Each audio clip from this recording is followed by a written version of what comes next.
Tout le monde ne sait pas que Marie est la sainte patronne de l'ordre franciscain. Mais pourquoi cette importance de la Vierge pour l'ordre? Nous le découvrirons à travers une sélection d'objets issus des collections de la Custodie de Terre Sainte, qui seront exposés dans la future section historique du musée Terra Sancta. Le musée, qui sera situé dans le couvent de Saint-Sauveur à Jérusalem, sera le lieu pour redécouvrir l'histoire des franciscains en Terre Sainte et leur dévotion à la Mère de Dieu.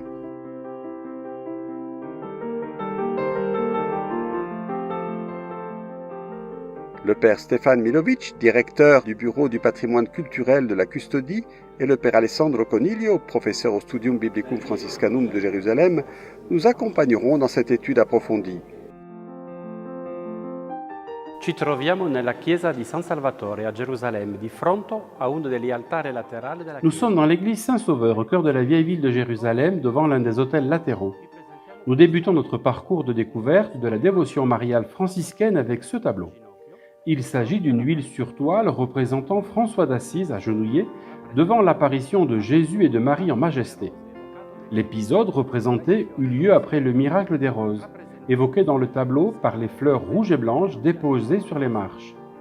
C'est lors de cette apparition que Jésus accorda au saint d'Assise l'indulgence de la portioncule. Ce tableau est une copie d'une toile de Bartolomé Estrella Murillo, l'un des maîtres de la peinture baroque espagnole, une toile peinte vers 1667 et conservée au musée du Prado à Madrid. La copie que nous avons ici, dans l'église de Jérusalem, a été réalisée dans les années 40-50 par une religieuse franciscaine missionnaire de Marie. Del Novecento da una suora francescana missionaria di Maria. La peinture nous montre des descriptions classiques de la manière dont saint François aurait obtenu l'indulgence de la portioncule. François est agenouillé devant l'autel de l'église de Sainte-Marie des Anges, dans la plaine d'Assise. Cette église qu'il a lui-même restaurée est chère au saint, car, comme le raconte un des premiers biographes, le père disait savoir par révélation divine que la Sainte Vierge, parmi toutes les églises construites en son honneur, aimait celle-là avec une tendresse particulière.